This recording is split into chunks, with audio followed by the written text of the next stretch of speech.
बहुत पुरानी बात है। एक छोटा सा प्यारा सा गांव था जिसका नाम था सुंदरपुर। वहां एक लड़का रहता था जिसका नाम था सूरज। सूरज बहुत ही सीधा और भोला इंसान था। वो अपने बूढ़े माता पिता के साथ एक छोटे से लेकिन साफ सुथरे घर में रहता था। उसके पिता का नाम था हरी काका और मां का नाम था कमला काकी। हरी काका और कमला काकी अब काफी बूढ़े हो चले थे, लेकिन भगवान की दया से उनके शरीर में अभी भी इतनी जान थी कि वे अपना छोटा मोटा काम खुद कर लेते थे। हालांकि उम्र का असर तो दिखता ही है।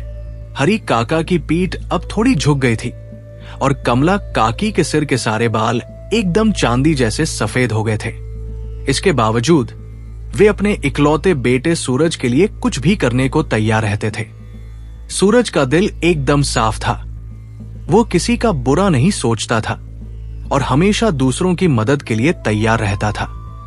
गांव के कुछ लोग उसकी सादगी की तारीफ करते थे और कहते थे कि आज के जमाने में ऐसा नेक लड़का मिलना मुश्किल है।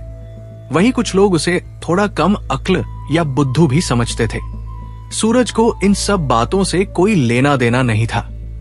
वो सुबह होते ही अपने खेतों की तरफ निकल जाता और दिन भर कड़ी धूप में पसीना बहाता। शाम को जब वो घर लौटता तो अपना पूरा समय अपने माता पिता की सेवा में बिताता। उनके पास खेती के लिए काफी जमीन थी और घर के बाहर एक बड़ा सा बगीचा भी था। उस बगीचे में मीठे आम, रसीले अमरूद और लाल अनार के बहुत सारे पेड़ थे। उनके घर के आंगन में कुछ गायें भी बंधी रहती थी जो बहुत सारा दूध देती थी। इस तरह सूरज का परिवार बिना किसी कमी के हंसी खुशी अपना जीवन बिता रहा था। सूरज की सबसे बड़ी खूबी यह थी कि वह अपने माता पिता का बहुत आदर करता था। उन्होंने जो कह दिया वो उसके लिए पत्थर की लकीर होता था। वो कभी उनसे बहस नहीं करता था और न ही उनकी किसी बात को काटता था। अगर उसके पिता कहते कि आज खेत में जल्दी जाना है तो वो सूरज निकलने से पहले ही वहां पहुंच जाता। अगर उसकी मां कहती कि आज बाहर कहीं नहीं जाना है तो वो चुपचाप घर पर ही रुक जाता। लेकिन उसकी यही सादगी कभी कभी उसके लिए मुश्किल खड़ी कर देती थी। वो इतना भोला था कि गांव के चालाक लोग अक्सर उसका फायदा उठा लेते थे। कोई उसके बगीचे से फल तोड़ ले जाता तो कोई अनाज उधार लेकर कभी वापस नहीं करता। सूरज सब कुछ देखकर भी चुप रहता और किसी को कुछ नहीं कहता। गांव के कुछ शरारती लोग तो उसे जानबूझकर परेशान भी करते थे। हरी काका रोज सुबह उठकर अपनी गायों को चराने के लिए पास के जंगल की तरफ ले जाते थे। वो जंगल काफी बड़ा और घना था, लेकिन वहां गायों के खाने के लिए बहुत अच्छी और हरी घास मिलती थी। हरी काका वहां कई घंटों तक अपनी गायों को चराते और जब सूरज ढलने लगता तो उन्हें लेकर घर वापस आ जाते। इधर घर पर कमला काकी सारा कामकाज संभालती थी। वो सुबह से शाम तक घर के कामों में लगी रहती थी। उस समय आज की तरह मशीनें नहीं होती थी, इसलिए हर काम में बहुत मेहनत लगती थी। चूल्हा जलाने के लिए लकड़ियां इकट्ठी करना, अनाज पीसना और खाना बनाना सब कुछ हाथ से ही करना पड़ता था। कमला काकी बिना किसी शिकायत के ये सब करती थी। उनके घर में दूध और दही की कोई कमी नहीं थी। वो दूध से गाढ़ा दही जमाती, फिर उसे मथकर मक्खन निकालती और उस मक्खन को गर्म करके खुशबूदार घी तैयार करती थी। गांव का एक व्यापारी हर हफ्ते उनके घर आता और वो घी खरीद कर ले जाता था। वो उस घी को बड़े शहर के बाजार में ऊंचे दामों पर बेचता था। सूरज के माता पिता के मन में बस एक ही चिंता बनी रहती थी और वह थी सूरज की शादी। कमला काकी अक्सर हरी काका से कहती थी कि अब हमारा सूरज बड़ा हो गया है, हमें उसके लिए एक अच्छी बहू देखनी चाहिए। वो बहुत सीधा है और दुनियादारी की उसे जरा भी समझ नहीं है। उसे एक ऐसी जीवन साथी की जरूरत है जो घर और उसे संभाल सके। आजकल की दुनिया बहुत तेज है और हमारा बेटा बहुत भोला, कहीं कोई उसे ठग न ले। हरी काका भी उनकी बात से सहमत थे। उन्होंने कहा कि तुम सही कह रही हो, अब हमें उसकी शादी की बात आगे बढ़ानी चाहिए। हमारे यहाँ तो रिवाज है कि लड़के वाले ही लड़की तलाशते हैं। मैं इस बारे में गांव के मदन से बात करूंगा। मदन का काम ही यही है कि वो आसपास के गांवों में घूमकर अच्छे रिश्ते ढूंढता है। उसने अब तक बहुत से परिवारों को जोड़ा है। एक दोपहर कमला काकी ने तय किया कि वो खुद मदन के घर जाकर उससे बात करेंगी। मदन गांव के दूसरे छोर पर रहता था और वो काफी मिलनसार आदमी था। जब कमला काकी उसके घर पहुंची तो किस्मत से मदन घर पर ही मिल गया। उसे देखकर कमला काकी खुश हो गई। उन्होंने मदन से कहा कि बेटा, तुम तो पूरी दुनिया के रिश्ते जोड़ रहे हो, लेकिन क्या तुम्हें अपने इस गांव के भाई सूरज की याद नहीं आई? वो भी अब शादी के लायक हो गया है और मैं चाहती हूं कि तुम उसके लिए कोई अच्छी और समझदार लड़की ढूंढो। मदन ने बड़े सम्मान के साथ उन्हें बिठाया और मुस्कुराते हुए कहा कि काकी, आप बिल्कुल सही समय पर आई हैं। मैं खुद आपके घर आने की सोच रहा था। पास के ही एक गांव सुंदरनगर में एक बहुत अच्छा रिश्ता मेरी नजर में है। वहां के एक बड़े किसान की बेटी है जो बहुत सुशील और होशियार है। वो घर के कामों में भी निपुण है और सूरज भाई के लिए एकदम सही रहेगी। मदन की बात सुनकर कमला काकी का चेहरा खुशी से खिल उठा। उनके मन में जैसे उम्मीद की एक नई किरण जाग गई थी। मदन ने आगे बताया कि वो लड़की जिसका नाम सपना है, वो सूरज से भी ज्यादा होशियार और समझदार है। मदन ने कहा कि काकी, वो लड़की जैसे ही आपके घर आएगी, वो सारा कामकाज इतनी खूबी से संभाल लेगी कि आपको पता भी नहीं चलेगा। वो दिखने में भी बहुत सुंदर है। उसका रंग एकदम साफ है, कद लंबा है और स्वभाव से वो बहुत ही शांत और सुलझी हुई लड़की है। कमला काकी ने एक लंबी और चैन की सांस ली। उन्होंने मदन से कहा कि बेटा, मुझे तो ऐसी ही चतुर और तेज तर्रार बहू चाहिए। तुम तो जानते ही हो कि मेरा सूरज कितना सीधा साधा है। उसे दुनियादारी की रत्ती भर भी समझ नहीं है। उसे कोई भी आसानी से बेवकूफ बना देता है। कमला काकी ने अपनी परेशानी बताते हुए कहा कि हमारी पड़ोसन रेखा तक उसका फायदा उठाने से बाज नहीं आती। बेचारा सूरज उसका दुख भरा चेहरा देखकर उसे बिना कुछ सोचे समझे अनाज दे देता है। कई बार तो वो रात के अंधेरे में चुपके से उसके घर भी चला जाता है ताकि कोई देख न ले। मैंने उसे न जाने कितनी बार समझाया है, डांटा भी है, पर वो मेरी एक नहीं सुनता। असल में सूरज की एक पड़ोसन थी जिसका नाम रेखा था। रेखा और उसका पति सुरेश दोनों ही बहुत चालाक और कामचोर किस्म के लोग थे। सुरेश सारा दिन गांव की गलियों में आवारा घूमता रहता था। वो अपना कोई काम नहीं करता था और बस गांव के चबूतरे पर बैठकर दूसरों की बुराई और इधर उधर की बातें करता रहता था। रेखा भी कम नहीं थी। वो भी घर का कोई काम नहीं करती थी और सारा दिन दूसरी औरतों के साथ बैठकर चुगली करने में जुटी रहती थी।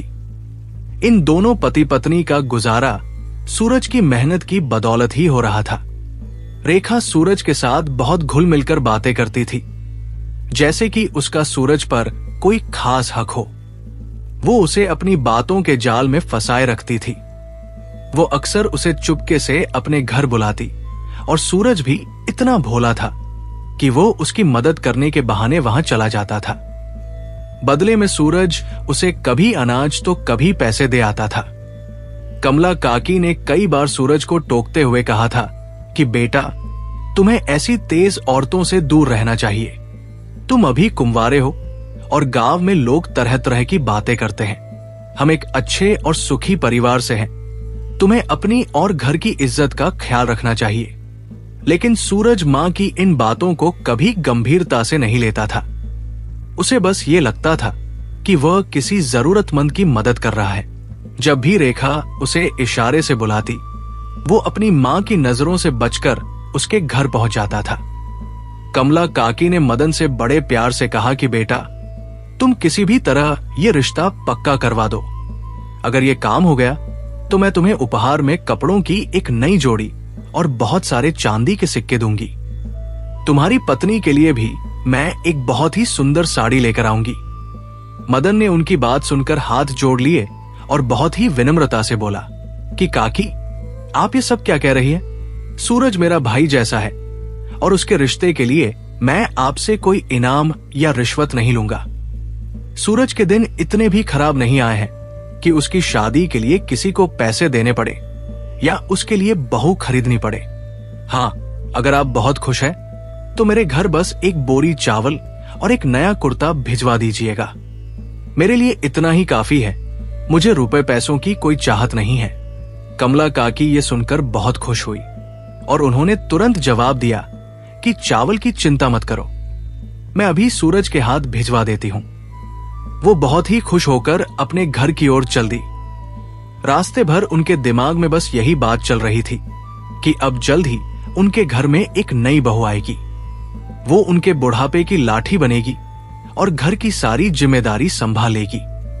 घर पहुंचते ही कमला काकी ने सबसे पहले सूरज को आवाज लगाई।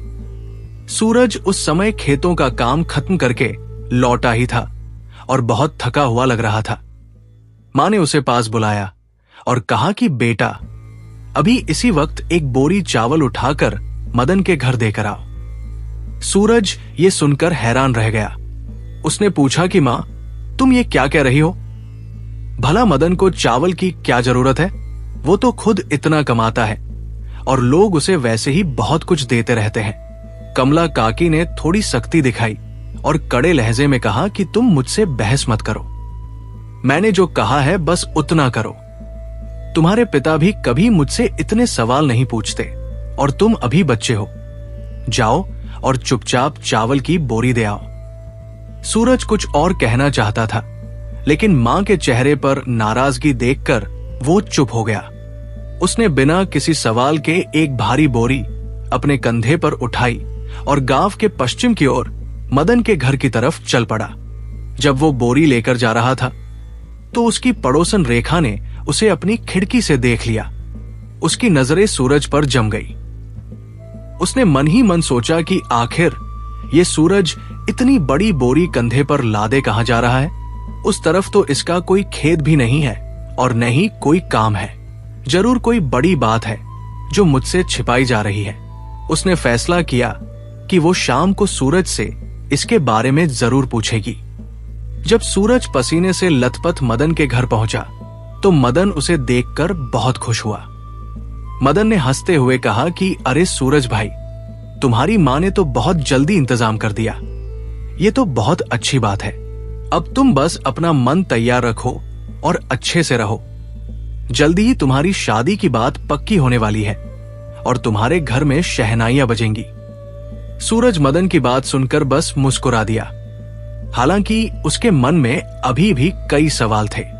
सूरज मदन के घर से वापस तो आ गया, लेकिन उसके दिमाग में मदन की बातें घूम रही थी। उसे समझ नहीं आ रहा था कि आखिर माजरा क्या है।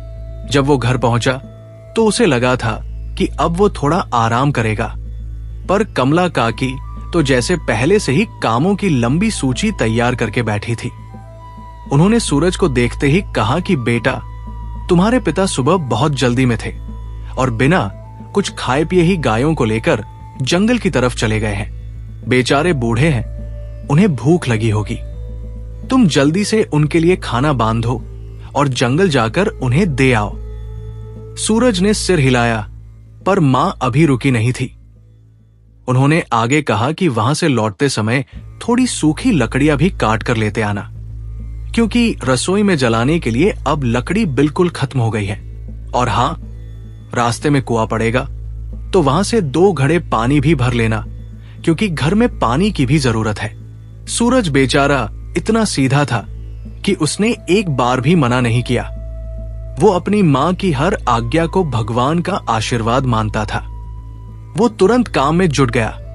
उसने खाना लिया और जंगल की ओर निकल गया। वहां उसने अपने पिता को खाना खिलाया, फिर लकड़ियां काटी और लौटते समय भारी घड़े उठाकर पानी भी लाया। इन सब कामों की भागदौड़ में वो सुबह वाली चावल की बोरी वाली बात बिल्कुल भूल गया। उसके लिए वो बस एक छोटा सा काम था जो उसकी मां ने उसे सौंपा था। लेकिन उधर पड़ोस में रहने वाली रेखा के मन में तो जैसे खलबली मची हुई थी। वो पूरे दिन इसी सोच में डूबी रही कि आखिर सूरज वो भारी बोरी लेकर कहां गया था।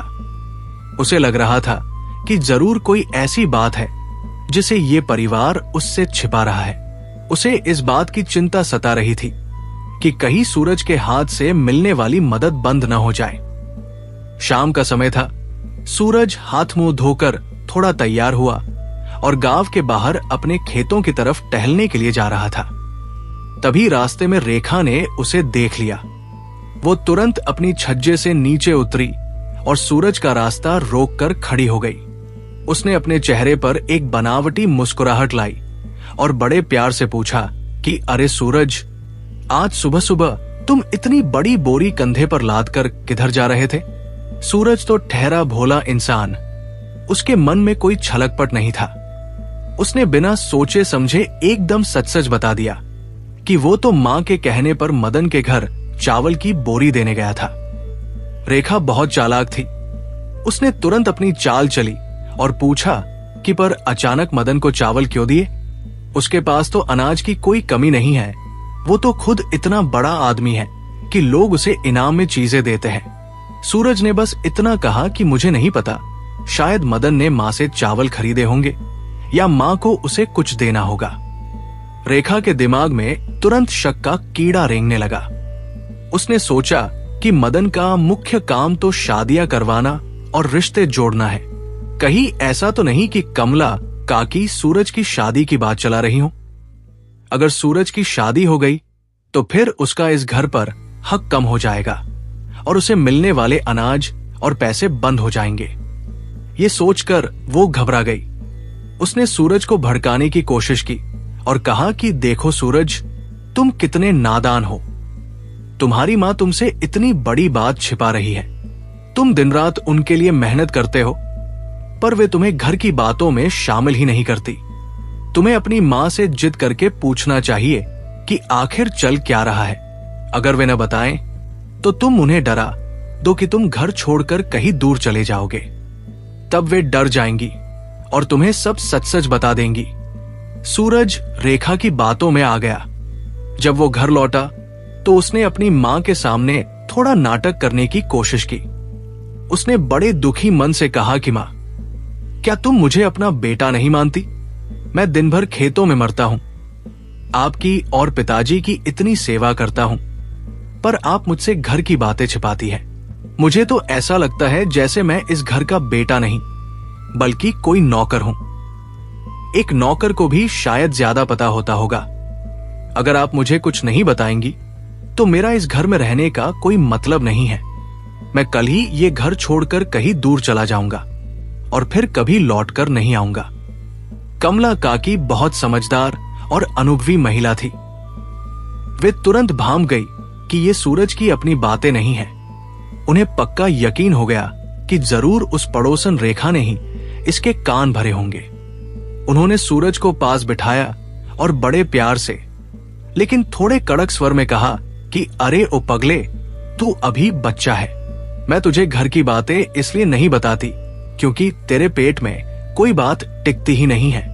तू एक औरत की तरह हर बात बाहर जाकर सबको बता देता है। ऊपर से तेरी वो रेखा से इतनी गहरी दोस्ती है कि तू उसके पास जाकर सब उगल देगा और फिर पूरे गांव में हमारी बातें फैल जाएंगी। मैंने तुझे कितनी बार मना किया है कि उस औरत से दूर रहा कर, वो बहुत तेज है। तू तो उसके पीछे ऐसे लगा रहता है जैसे वह तेरी अपनी हो।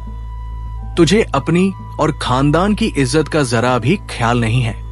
फिर कमला काकी ने एक गहरी सांस ली और धीमी आवाज में बोली कि अच्छा अब सुन, मैंने तेरे लिए एक बहुत ही सुंदर और सुशील लड़की देख ली है। मैंने मदन से बात की है और वो पास के गांव सुंदनगढ़ में एक सेठ की बेटी का रिश्ता लेकर आया है। लड़की बहुत ही होशियार है और उसे घर का सारा काम आता है। जल्द ही तुम्हारे घर में शहनाइयां बजेंगी और तू घोड़ी पर चढ़ेगा। लेकिन देख, ये बात बिल्कुल गुप्त रहनी चाहिए। अगर उस रेखा को पता चल गया तो वो जरूर कोई न कोई अड़चन डालेगी और तेरा रिश्ता खराब करने की कोशिश करेगी। इसलिए जब तक सब पक्का न हो जाए मुंह बंद रखना। सूरज ये सुनकर खुशी से झूम उठा। उसके मन में तो जैसे लड्डू फूटने लगे। उसने सोचा कि वाह, अब मेरी भी शादी होगी। मेरे लिए भी कोई घर पर इंतजार करेगा, मेरे लिए गर्मागर्म खाना बनाएगा और मेरा ख्याल रखेगा। उसने अपनी मां को विश्वास दिलाया कि मां, क्या तुम मुझे इतना बेवकूफ समझती हो? मैं भला अपने ही पैर पर कुल्हाड़ी क्यों मारूंगा? मैं किसी को कुछ नहीं बताऊंगा। ये मेरा आपसे वादा है। उस रात सूरज के मन में एक गहरा बदलाव आया। उसे पहली बार महसूस हुआ कि रेखा के पास जाना और उससे इतनी बातें करना सही नहीं है। उसे लगा कि दूसरे की पत्नी से इतना लगाव रखना खतरनाक हो सकता है। वो समझ गया कि रेखा केवल अपने मतलब के लिए उससे जुड़ी हुई है और किसी दिन वो उसे बड़ी मुसीबत में डाल सकती है।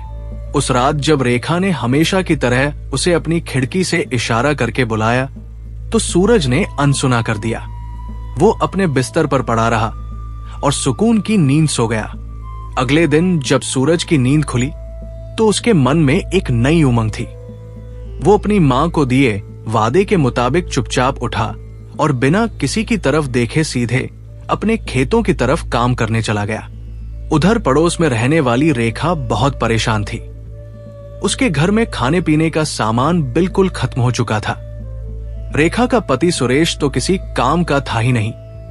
वो पूरा दिन गांव की गलियों में आवारा घूमता रहता या फिर गांव के बीच बने चबूतरे पर टांग फैलाकर सोता रहता था।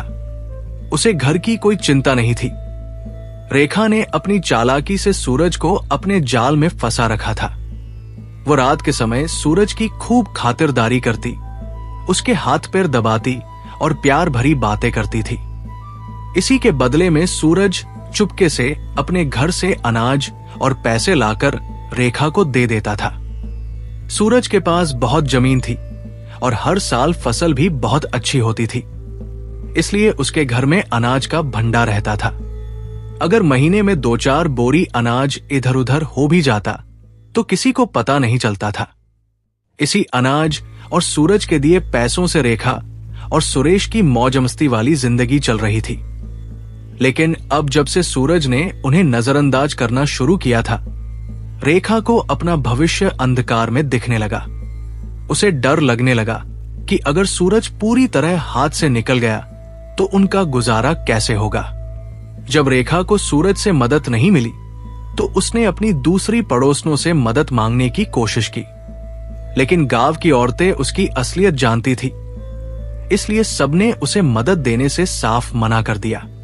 एक पड़ोसन ने तो उसे सबके सामने खरी खोटी सुनाते हुए कहा कि रेखा, तुम खुद कुछ काम क्यों नहीं कर लेती? अपने पति सुरेश से कहो कि वो भी कहीं जाकर मेहनत मजदूरी करे। कोई भी इंसान आखिर कब तक तुम्हें मुफ्त में खाना खिलाएगा? हम सबको पता है कि तुम्हारा और सूरज का क्या रिश्ता है और तुम उससे किस तरह मदद लेती रही हो। अब जब वो समझदार हो गया है और तुमसे दूर रहने लगा है तो तुम्हें खुद पसीना बहाना ही पड़ेगा। पड़ोसन की ये बातें सुनकर रेखा को बहुत बुरा लगा, लेकिन वो कर भी क्या सकती थी। वो पैर पटकती हुई अपने घर आई और सुरेश पर बरस पड़ी। उसने कहा कि सुनो, घर में अनाज का एक दाना भी नहीं बचा है और मैं सुबह से भूखी बैठी हूं। कुछ करो वरना हम भूखे मर जाएंगे। सुरेश ने बड़े आराम से पूछा कि क्या सूरज ने इस बार कुछ नहीं दिया? यह सुनकर रेखा गुस्से से लाल हो गई और बोली कि मेरा पति तुम हो, सूरज नहीं। उसकी मां ने अब उस पर सख्त पहरा लगा दिया है और वो अब मेरी तरफ देखता तक नहीं है। मैं उस पर हमेशा के लिए भरोसा नहीं कर सकती। सुरेश ने बड़ी बेशर्मी से जवाब दिया कि तुम तो जानती हो कि मेहनत करना मेरे बस की बात नहीं है। अगर मैं कुछ कर पाता तो तुम्हें सूरज से दोस्ती करने की जरूरत ही क्या पड़ती। मुझे तुम्हारे और सूरज के संबंधों के बारे में सब पता है, फिर भी मैं चुप रहता हूं क्योंकि उसी की वजह से हमारे घर का चूल्हा जलता है। वो तुम्हें नए कपड़े देता है, अनाज देता है और उसी के पैसों से मेरा भी पेट भरता है। दुनिया में भूख सबसे बड़ी चीज है और भूखा आदमी पेट भरने के लिए हर तरह का समझौता कर सकता है। मुझे तुम्हारी और सूरज की दोस्ती से कोई ऐतराज नहीं है, बल्कि मैं तो चाहता हूं कि तुम उस दोस्ती को टूटने मत दो। किसी भी तरह उसे फिर से अपने जाल में फंसाओ ताकि हमारी सुख सुविधाएं चलती रहें। रेखा ने चिढ़कर कहा कि वो अब बदल गया है। 2 दिन हो गए उसने मेरे घर की तरफ नजर उठाकर भी नहीं देखा। अब तुम जाओ और आज के खाने का कुछ जुगाड़ करो, बाद में मैं उसे संभालने का कोई तरीका सोचूंगी। सुरेश के पास कोई रास्ता नहीं था। वो चुपचाप उठा और गांव के बाहर चबूतरे पर जाकर फिर से लेट गया। शाम हो गई लेकिन वो घर नहीं लौटा। इधर रेखा की हालत भूख के मारे खराब हो रही थी। उसका शरीर टूटने लगा था। उसने मन ही मन फैसला किया कि चाहे जो हो जाए उसे आज सूरज से मिलना ही होगा और उसे मनाना ही होगा। जब शाम ढलने लगी और सूरज अपने खेत से काम खत्म करके घर की ओर लौट रहा था, तभी रेखा रास्ते में झाड़ियों के पीछे छिपकर उसका इंतजार करने लगी। जैसे ही सूरज वहां पहुंचा, रेखा उसके सामने आकर खड़ी हो गई। उसकी आंखों में बनावटी आंसू थे और वो सिसक सिसक कर रोने लगी। उसने बहुत ही लाचारी भरे स्वर में कहा कि सूरज, क्या तुम मुझे सच में भूल गए हो? मैं तो तुम्हें अपना सब कुछ मानती हूं।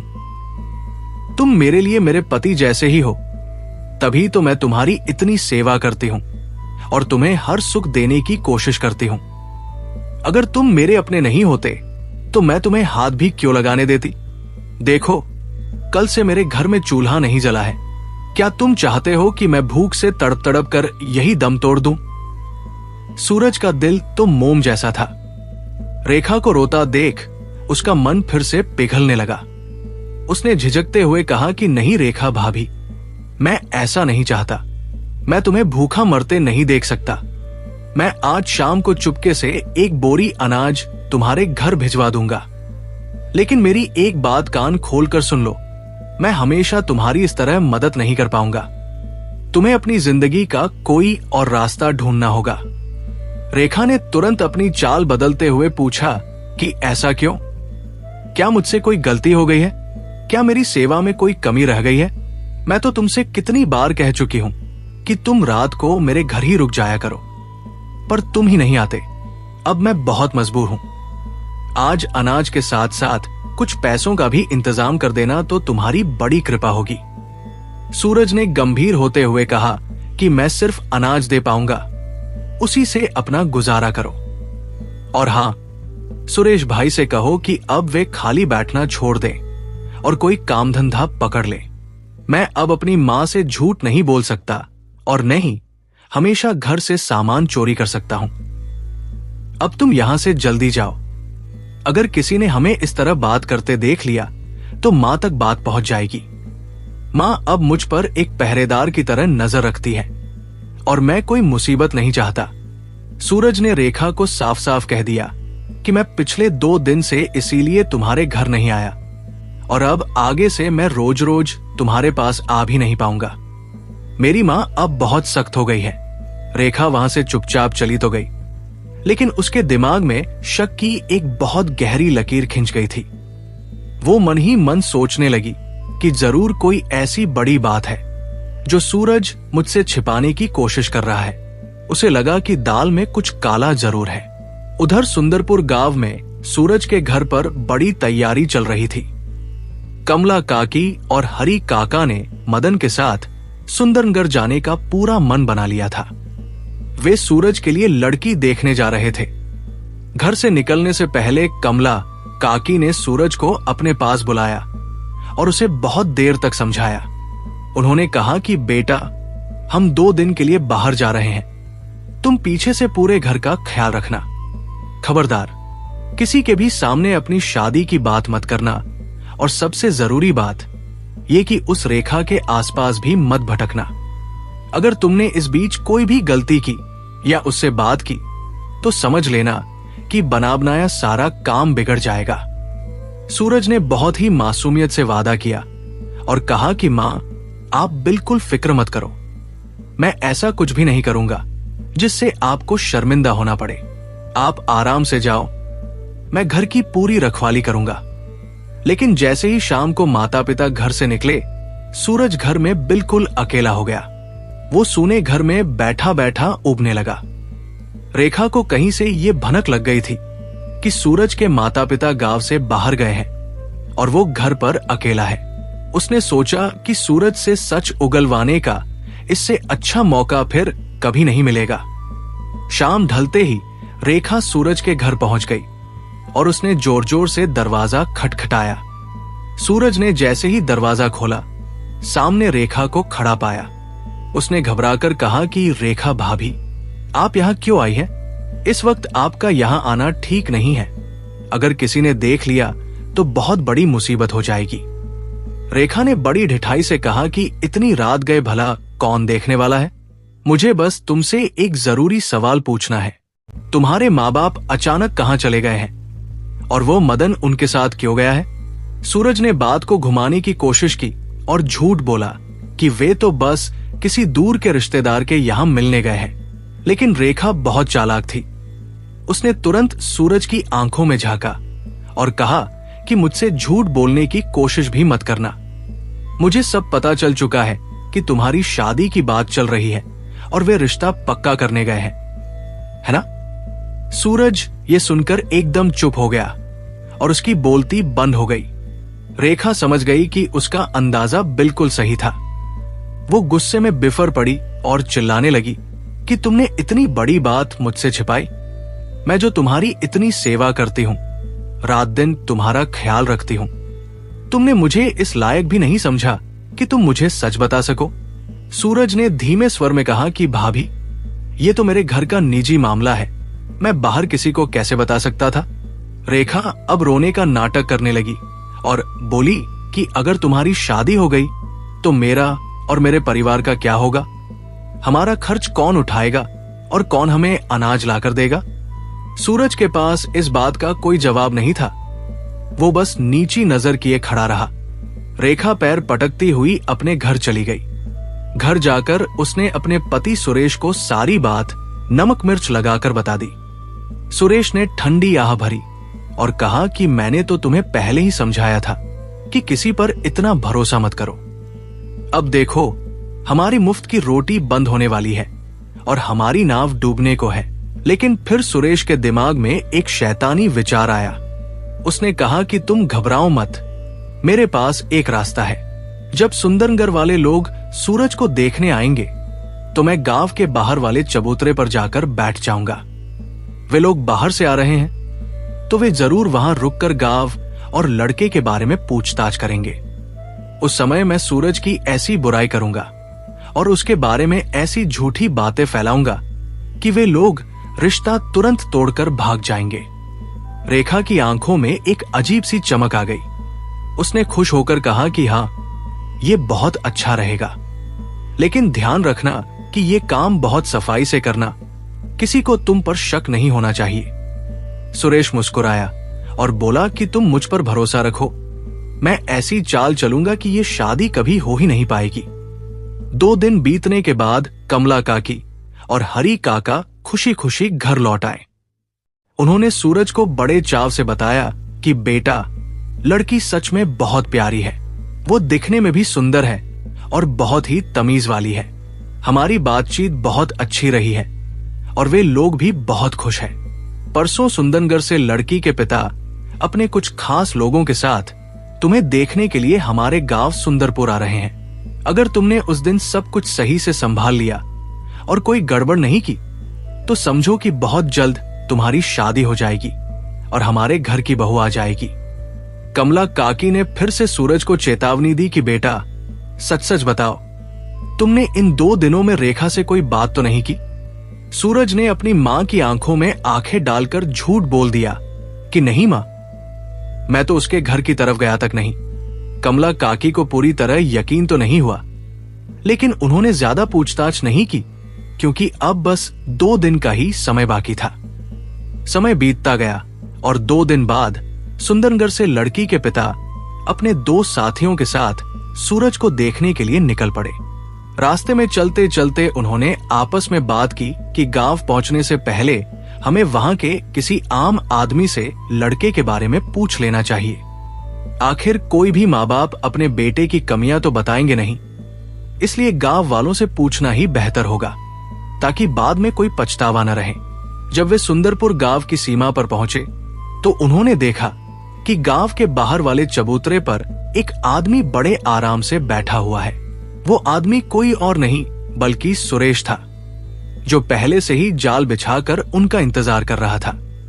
सूरज के होने वाले ससुर जब गांव की सीमा पर पहुंचे तो उन्होंने अपना घोड़ा सुरेश के पास जाकर रोक दिया। उन्होंने बहुत ही इज्जत से पूछा कि भाई साहब, मुझे हरी काका के घर जाना है। मैं अपनी बेटी का रिश्ता उनके बेटे सूरज से करने की सोच रहा हूं। क्या आप मुझे बता सकते हैं कि उनका घर बार कैसा है, खेती बाड़ी कैसी है, और सबसे जरूरी बात कि लड़का स्वभाव का कैसा है? सुरेश ने अपनी चाल चलते हुए बड़े ही आदर से जवाब दिया कि अरे सेठ जी, आप हरी काका के घर जा रहे हैं? हरी काका का क्या कहना, इस गांव में सबसे ज्यादा जमीन उन्हीं की है। उनके पास बहुत सारे खेत हैं और बाग बगीचे भी एकदम हरे भरे रहते हैं। घर भी उनका बहुत बड़ा और पक्का बना हुआ है। उनके आंगन में अच्छी नस्ल की गायें हैं जो बहुत सारा दूध देती हैं। लड़की के पिता ये सुनकर बहुत खुश हुए और बोले कि ये तो बहुत अच्छी बात है, पर लड़का कैसा है? सुरेश ने बड़े ही गंभीर होकर कहा कि लड़का भी ठीक ही है, उसमें बस एक छोटी सी कमी है, वरना ऐसा लड़का तो आज के जमाने में दिया लेकर ढूंढने से भी नहीं मिलेगा। वो बहुत ही सीधा है, आने जाने वाले हर किसी को हाथ जोड़कर प्रणाम करता है और बड़ों की सेवा करना तो उसके खून में है। आपके लिए वो बिल्कुल सही रहेगा। लड़की के पिता को थोड़ा शक हुआ। उन्होंने पूछा कि भाई साहब, आप अभी कह रहे थे कि उसमें एक कमी है, वो कमी क्या है? सुरेश ने हाथ हिलाते हुए बात को टाला और कहा कि अरे छोड़िए भी, छोटी मोटी कमियां तो हर इंसान में होती है, ऐसा कोई नहीं है जिसमें कोई बुराई न हो।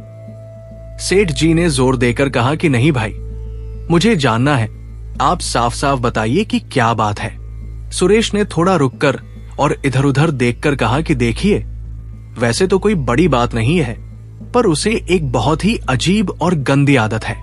वो किसी भी औरत को देखते ही उसकी नाक अपने दांतों से पकड़ लेता है। कई बार तो उसने औरतों की नाक काट भी ली है। इस चक्कर में उसकी कई बार पिटाई भी हुई है, लेकिन वो अपनी इस आदत से मजबूर है। लड़की के पिता के तो जैसे पैरों तले जमीन खिसक गई। उन्होंने हैरानी और डर से पूछा कि क्या वो औरतों की नाक काटता है? ये तो बहुत ही खतरनाक और बुरी बात है। सुरेश ने मजे लेते हुए कहा कि हाँ, पर अब वो सिर्फ आपकी बेटी की नाक काटेगा, बाकी गांव की औरतें तो बच जाएंगी। ये सुनकर सेठ जी गुस्से से कांपने लगे। उन्होंने कहा कि मैं उस पागल और जंगली लड़के से अपनी बेटी की शादी कभी नहीं करूंगा। वो इंसान है या कुत्ता जो औरतों को दांत से काटता है? ये कहते हुए उन्होंने अपना घोड़ा वहीं से वापस मोड़ लिया। थोड़ी दूर जाने के बाद उन्हें रास्ते में एक और आदमी मिला जिसका नाम गोपाल था। सेठ जी ने मन ही मन सोचा कि एक बार और किसी से पूछ लेना चाहिए। उन्होंने गोपाल से भी सूरज के बारे में वही सवाल किए। गोपाल ने मुस्कुराते हुए कहा कि सेठ जी, हरी काका इस गांव के बहुत ही मान सम्मान वाले आदमी हैं। उनका बेटा सूरज तो बहुत ही भोला और सीधा है। वो अपने माता पिता की हर बात मानता है और उनके जैसा आज्ञाकारी बेटा तो इस पूरे गांव में दूसरा कोई नहीं है। सेठ जी ने हैरान होकर पूछा कि पर चबूतरे पर बैठा वो आदमी तो कह रहा था कि सूरज औरतों को दांत से काट लेता है। गोपाल जोर से हंस पड़ा और बोला कि क्या आप उस सुरेश की बातों में आ गए? अरे, उससे तो अपनी खुद की पत्नी रेखा नहीं संभलती। उसकी पत्नी रेखा सूरज के भोलेपन का फायदा उठाकर उससे मुफ्त में अनाज और पैसे लेती रहती है। सूरज बहुत दयालु है, इसलिए उनकी मदद कर देता है, लेकिन वो सुरेश एक नंबर का कामचोर और झूठा आदमी है। आप बेफिक्र होकर हरी काका के घर जाइए और खुद सूरज से मिलिए, तब आपको सच का पता चलेगा। लड़की के पिता अब सब समझ गए कि चबूतरे पर बैठा आदमी उन्हें झूठ बोलकर गुमराह कर रहा था। वे हरी काका के घर पहुंचे, जहां हरी काका और कमला काकी ने उनका बहुत ही प्यार से स्वागत किया। जब सूरज को उनके सामने बुलाया गया तो उन्होंने देखा कि वो तो बहुत ही सीधा और शांत लड़का है। सेठ जी ने सूरज से कुछ सवाल पूछे और उसके जवाब सुनकर वे बहुत खुश हुए। उन्हें सूरज की सादगी बहुत पसंद आई और उन्होंने तुरंत शादी का रिश्ता पक्का कर दिया। जाते समय सेठ जी ने पूरे गांव में घूमकर गौर से देखा कि क्या किसी औरत की नाक कटी हुई है। जब उन्होंने देखा कि सबकी नाक सलामत है तो उन्हें यकीन हो गया कि सुरेश ने उनसे सफेद झूठ बोला था। जब सुरेश शाम को घर लौटा तो रेखा ने बड़ी उम्मीद से पूछा कि क्या हुआ, क्या रिश्ता टूट गया? सुरेश ने बहुत ही उदास होकर कहा कि नहीं, मेरी कोई भी चाल काम नहीं आई। शायद सेठ जी ने किसी और से भी पूछ लिया होगा और अब रिश्ता पक्का हो गया है। रेखा ये सुनकर गुस्से से पागल हो गई। उसने सुरेश को डांटते हुए कहा कि तुम एक काम भी ढंग से नहीं कर सकते, अब मुझे ही कुछ करना पड़ेगा। उसने मन ही मन सोचा कि वह किसी तरह सूरज को अपने साथ लेकर भाग जाएगी। लेकिन अगले कुछ दिनों में हरी काका ने घर पर इतना कड़ा पहरा लगा दिया कि रेखा चाहकर भी सूरज के पास नहीं जा सकी। एक दिन जब रेखा हिम्मत करके सूरज के घर के पास गई तो हरी काका ने उसे दरवाजे से ही फटकार कर भगा दिया। उन्होंने साफ कह दिया कि आज के बाद मेरे घर के आसपास मत दिखना और मेरे बेटे से दूर रहना, वरना अच्छा नहीं होगा। रेखा को बहुत अपमान महसूस हुआ, लेकिन वो कुछ कर नहीं सकती थी। रेखा ने जब देखा कि उसकी सारी कोशिशें बेकार जा रही हैं और सूरज का रिश्ता पक्का हो चुका है तो उसके मन में जलन की आग और तेज हो गई। उसने मन ही मन ये कसम खा ली कि चाहे कुछ भी हो जाए वो किसी न किसी तरह इस शादी को तोड़कर ही दम लेगी। एक हफ्ते का समय देखते देखते बीत गया और सूरज की बारात निकलने का दिन आ गया। पूरे सुंदरपुर गांव में खुशी की लहर थी। घर घर में पकवान बन रहे थे और बाजे गाजे की आवाज से पूरा मोहल्ला गूंज रहा था। लोग खुशी में झूम रहे थे और नाच रहे थे। सूरज को सुंदर कपड़ों में सजाया गया और वो घोड़े पर सवार हुआ। बारात बड़े ठाठ-बाट के साथ सुंदरनगर की ओर चल पड़ी। सुरेश को इस बारात में न्योता नहीं दिया गया था क्योंकि हरी काका को उसकी नीयत पर पहले से ही शक था। इस बात से सुरेश और भी ज्यादा गुस्से में भर गया। उसने रेखा से कहा कि अब मैं अपना आखिरी दाव चलूंगा। मैं अभी बारात से पहले ही सुंदरनगर पहुंच जाऊंगा और वहां ऐसा खेल खेलूंगा कि शादी की रस्में शुरू होने से पहले ही सब कुछ तहस नहस हो जाएगा। रेखा ने पूछा कि आखिर तुम ऐसा क्या करोगे? सुरेश ने कुटिलता से हंसते हुए कहा कि तुम बस देखती जाओ। मैं उस सूरज को ऐसा बदनाम कर दूंगा कि कोई उसे मुंह दिखाने लायक नहीं छोड़ेगा। सुरेश बारात के पहुंचने से बहुत पहले ही सुंदरनगर पहुंच गया। उसने वहां एक सुनसान कोने में छिपकर सही मौके का इंतजार करना शुरू कर दिया। शाम के समय जब बारात सेठ जी के दरवाजे पर पहुंची तो वहां स्वागत की तैयारियां होने लगी। द्वार पूजा और वर पूजा की रस्में शुरू हुई। इसी बीच घर की औरतें रिवाज के मुताबिक देवी मां की पूजा करने के लिए गांव के मंदिर की ओर निकली। मंदिर में बहुत भीड़ थी और चारों तरफ शोर शराबा था। सुरेश ने यही मौका सबसे सही समझा। वो चुपके से मंदिर के पास पहुंचा और एक अकेली औरत को देखकर उसके पास गया। उसने तेजी से उस औरत की नाक को अपने दांतों से पकड़ लिया। वो औरत दर्द और डर के मारे जोर से चीख पड़ी। सुरेश वहां से भागने की कोशिश करने लगा, लेकिन उस औरत ने फुर्ती दिखाते हुए भागते हुए सुरेश के कुर्ते का एक कोना मजबूती से पकड़ लिया। सुरेश ने झटके से अपना कपड़ा छुड़ाया और वहां से तेजी से रफू चक्कर हो गया। वो सीधा भागकर सेठ जी के पास पहुंचा और सांस फूलते हुए बोला कि सेठ जी, मैंने तो आपको गांव के बाहर ही चेतावनी दी थी कि उस जंगली लड़के से अपनी बेटी का ब्याह मत करना। देखिए, उसने अभी से अपना रंग दिखाना शुरू कर दिया है। उसने मंदिर में एक बेचारी औरत की नाक काट ली है। उसने ये घिनौनी हरकत मंदिर जैसे पवित्र स्थान पर की है। तभी मंदिर की ओर से औरतें रोती चिल्लाती हुई वहां पहुंची। वे सब कह रही थी कि अनर्थ हो गया, किसी ने हमारी सहेली की नाक पर हमला कर दिया। सेठ जी का गुस्सा सातवें आसमान पर पहुंच गया। उन्हें लगा कि सूरज ने ही सच में ये घटिया काम किया है। उन्होंने आव देखा न ताव तुरंत अपने आदमियों को हुक्म दिया कि इन बारातियों को मार मार कर यहां से भगा दो। उस पागल दूल्हे को भी मत छोड़ना, उसने हमारे गांव की इज्जत पर हाथ डाला है। गांव वाले लाठियां और डंडे लेकर बारातियों पर टूट पड़े।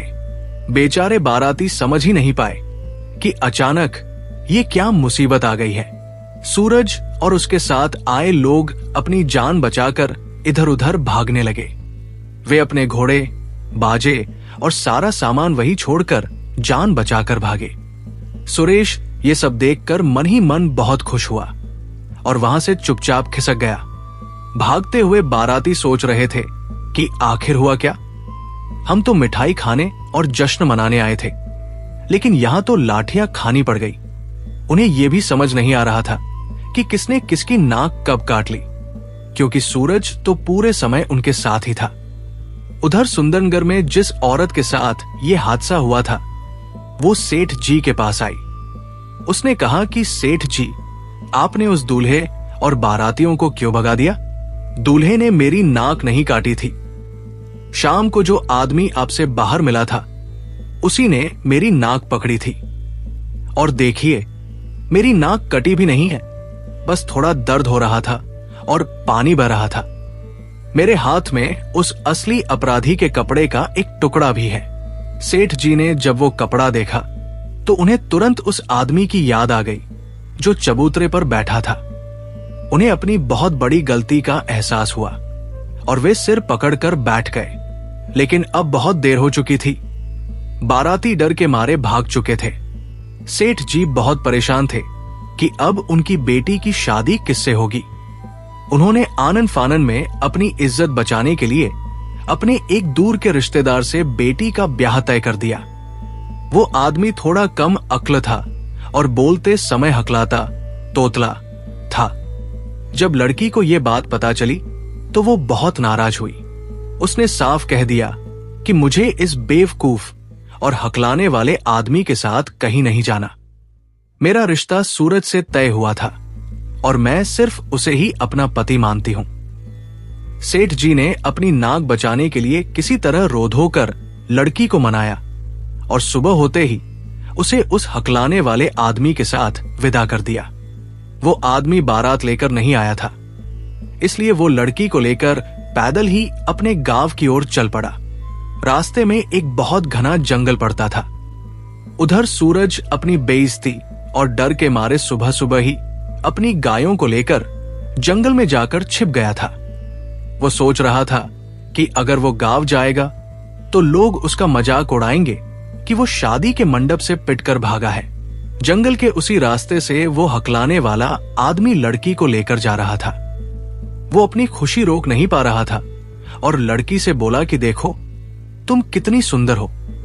मैं बहुत किस्मत वाला हूं जो तुम मुझे मिली हो। लड़की ने उसे गुस्से से घूर कर देखा और कड़क आवाज में कहा कि ओ हकलाने वाले, तू अपनी हद में रह। मैं तो बस अपने पिता की पगड़ी की खातिर घर से निकली हूं। मुझे तेरे साथ तेरी ससुराल नहीं जाना है। मैं मौका मिलते ही यहां से कहीं और चली जाऊंगी। वो हकलाने वाला आदमी लड़की की बात सुनकर भी बाज नहीं आया और अपनी जिद पर अड़ा रहा। वो कहने लगा कि देखो, तुम्हारे पिता ने खुद तुम्हारा हाथ मेरे हाथ में दिया है और हम दोनों की शादी हो चुकी है। अब तुम मेरी पत्नी हो और तुम्हें मेरे साथ ही चलना होगा। लड़की का गुस्सा 7वें आसमान पर पहुंच गया। उसने उसे आखिरी बार चेतावनी देते हुए कहा कि तू चुपचाप अपना रास्ता नाप ले, वरना मैं तुझे इसी कुएं में फेंक दूंगी। लेकिन वो आदमी डरा नहीं और लगातार बकबक करता रहा। तब लड़की ने आव देखा न ताव उसे जोर से धक्का दिया और वो आदमी सचमुच कुएं में जा गिरा। सूरज ये सब पास की झाड़ियों के पीछे से देख रहा था। उसे लगा कि अनर्थ हो गया। वो तुरंत दौड़कर कुएं के पास पहुंचा और अपनी रस्सी नीचे डाली। उसने बड़ी मेहनत से उस आदमी को कुएं से बाहर निकाला। बाहर आते ही वो हकलाने वाला आदमी इतना डर गया कि बिना पीछे मुड़कर देखे वहां से दुम दबाकर भाग खड़ा हुआ। भागते भागते वो चिल्ला रहा था कि मैं इस खतरनाक औरत के साथ एक पल भी नहीं रह सकता। ये तो मेरी जान ले लेगी। जब वो आदमी भाग गया, तब सूरज ने उस लड़की के पास जाकर पूछा कि तुमने ऐसा क्यों किया? उसे कुएं में नहीं फेंकना चाहिए था। अगर उसे कुछ हो जाता तो तुम मुश्किल में पड़ जाती। लड़की ने बड़े शांत भाव से जवाब दिया कि मैं उसे कब से समझा रही थी कि मुझे उसके साथ नहीं जाना है, पर वो मेरी बात सुन ही नहीं रहा था। मुझे अपनी जान छुड़ाने के लिए ये कदम उठाना ही पड़ा। सूरज ने फिर पूछा कि अब तुम इस घने जंगल में अकेले कहां जाओगी? लड़की ने बहुत ही मजबूती के साथ कहा कि मुझे सुंदरपुर गांव के सूरज के पास जाना है। मेरा रिश्ता उन्हीं से तय हुआ था और मैं उन्हीं को अपना पति मानती हूं। सूरज ये सुनकर एकदम दंग रह गया। उसने हैरानी से लड़की की तरफ देखा और कहा कि अगर तुम सूरज के पास जाना चाहती हो तो तुम्हें कहीं और जाने की जरूरत नहीं है। सुंदरपुर का सूरज मैं ही हूं।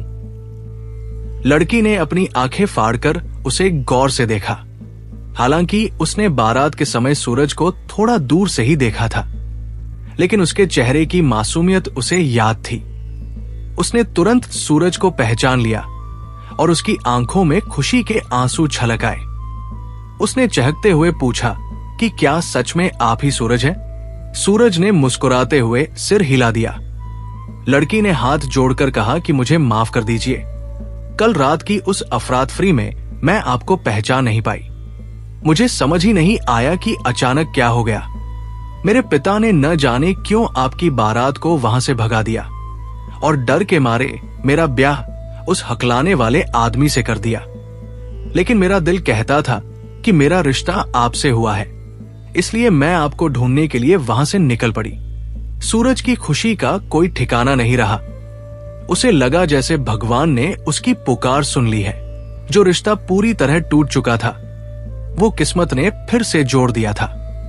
सूरज ने बड़े प्यार से कहा कि चलो अब हम घर चलते हैं। मां और पिताजी बहुत परेशान होंगे। अब सब ठीक हो जाएगा। दोनों खुशी खुशी अपनी गायों को लेकर अपने गांव सुंदरपुर की ओर चल पड़े। जब वे गांव की सीमा में पहुंचे तो पूरे गांव में खलबली मच गई। जो लोग बारात से पिटकर लौटे थे, वे सब हैरान थे कि सूरज के साथ ये सुंदर लड़की कौन है और वो कहां से आई। उधर घर पर हरी काका और कमला काकी सिर झुकाए बहुत दुखी बैठे थे। कल रात की बेइज्जती ने उन्हें तोड़ दिया था, लेकिन जैसे ही उन्होंने सूरज को उस लड़की के साथ आंगन में आते देखा, उनकी आंखों में चमक आ गई। कमला काकी ने दौड़कर लड़की को गले लगा लिया और रोते हुए कहा कि बेटी तुम आ गई। भगवान का लाख लाख शुक्र है कि तुम सलामत हो। लड़की ने उन्हें सब कुछ सच सच बता दिया। उसने बताया कि कैसे एक गलतफहमी की वजह से उसके पिता ने बारात भगा दी थी, कैसे उसकी शादी किसी और से कर दी गई और कैसे वो हिम्मत दिखाकर सूरज को ढूंढते हुए जंगल तक पहुंच गई। हरी काका ने आसमान की तरफ हाथ जोड़कर कहा कि ये सब ऊपर वाले का खेल है। जो किस्मत में लिखा होता है वो मिलकर ही रहता है। उन्होंने कहा कि हम फिर से बारात की तैयारी करेंगे और तुम दोनों की धूमधाम से दोबारा शादी करेंगे। लेकिन लड़की ने बड़ी शालीनता से कहा कि नहीं बाबूजी, अब उसकी कोई जरूरत नहीं है। मैंने तो मन ही मन सूरज को अपना पति मान लिया है और अब मुझे बस इसी घर में आपकी सेवा करते हुए रहना है। कमला काकी ने खुशी खुशी उसे अपनी बहू स्वीकार कर लिया और कहा कि आज से ये घर तुम्हारा है। गांव वालों ने जब ये अनोखी कहानी सुनी तो सब दंग रह गए।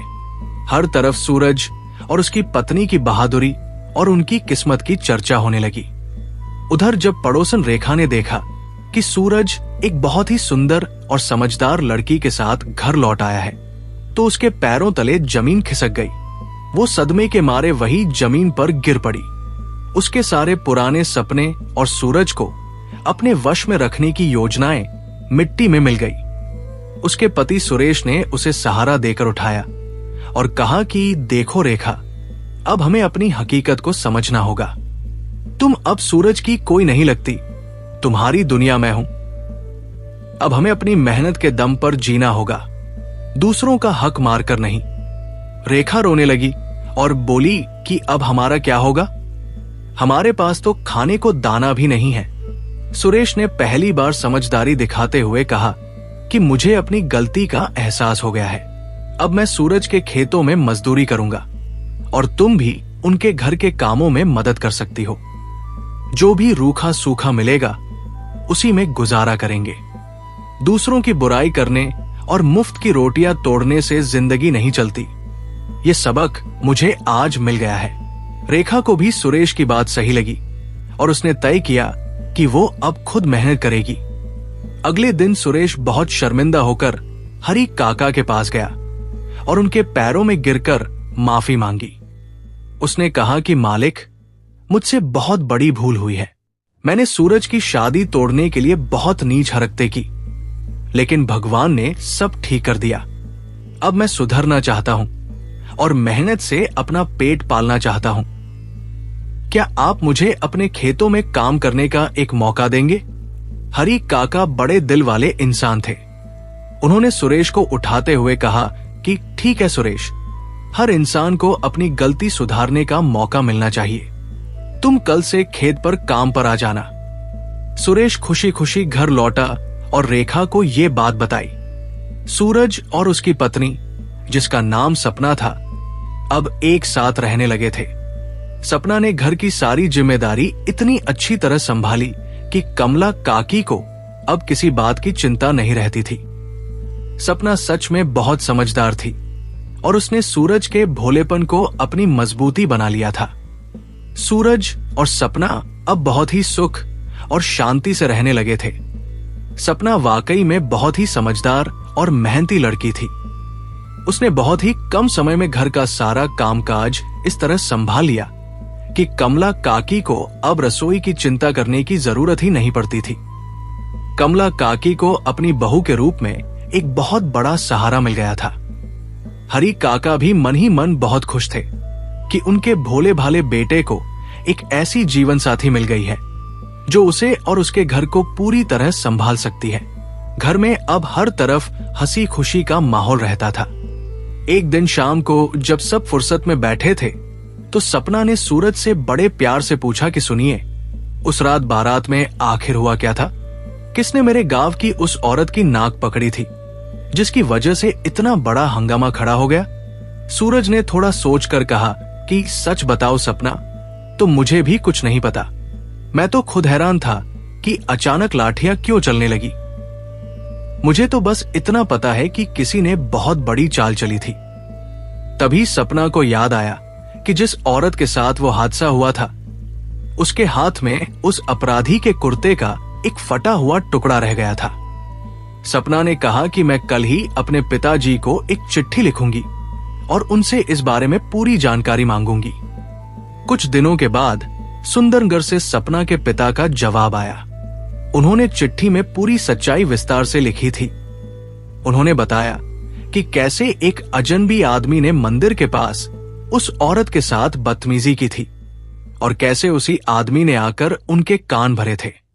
सेठ जी ने अपनी गलती के लिए बहुत माफी मांगी थी और लिखा था कि वे जल्द ही सुंदरपुर आएंगे और अपनी बेटी की शादी की बाकी बची हुई रस्में बहुत ही धूमधाम से पूरी करवाएंगे।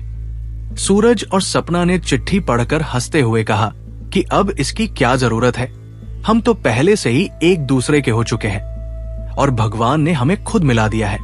लेकिन कमला काकी ने उन्हें समझाया कि बेटा, समाज के सामने सारे रीति रिवाज पूरे करना जरूरी होता है ताकि कोई उंगली न उठा सके। उन्होंने तय किया कि जब सेठ जी आएंगे तो एक छोटा सा दावत का प्रोग्राम रखा जाएगा। कुछ महीनों के बाद सपना के पिता सचमुच सुंदरपुर गांव आए। उन्होंने सबसे पहले हरी काका और सूरज से अपनी उस रात की गलती के लिए हाथ जोड़कर माफी मांगी। इसके बाद एक बहुत ही सुंदर और भव्य समारोह का आयोजन किया गया जिसमें सूरज और सपना की शादी की सारी रस्में फिर से पूरे विधि विधान के साथ की गई। इस बार पूरे गांव को न्योता दिया गया था। गांव का कोना कोना रोशनी से जगमगा रहा था। ढोलन गाड़े बज रहे थे और लोग खुशी से झूम रहे थे। इस शादी में सुरेश और रेखा भी आए थे। उन्होंने सूरज और सपना के पास जाकर उन्हें आशीर्वाद दिया और अपनी पिछली गलतियों के लिए माफी मांगी। रेखा ने सपना से कहा कि बहन, मैंने पहले बहुत सी गलतियां की थी और तुम लोगों को परेशान किया था, लेकिन अब मैं पूरी तरह सुधर गई हूं। मैं अब अपनी मेहनत की कमाई से जीना सीख रही हूं और किसी का बुरा नहीं चाहती। सपना ने मुस्कुराते हुए कहा कि बहुत अच्छी बात है बहन, हर इंसान अपनी गलतियों से ही सीखता है और आगे बढ़ता है। धीरे धीरे समय बीतता गया और सूरज के घर की खुशियां और भी बढ़ गई। करीब 1 साल के बाद उनके घर में एक बहुत ही प्यारे से बेटे ने जन्म लिया। हरी काका और कमला काकी अब दादा दादी बन गए थे। पोते की किलकारियों से पूरा घर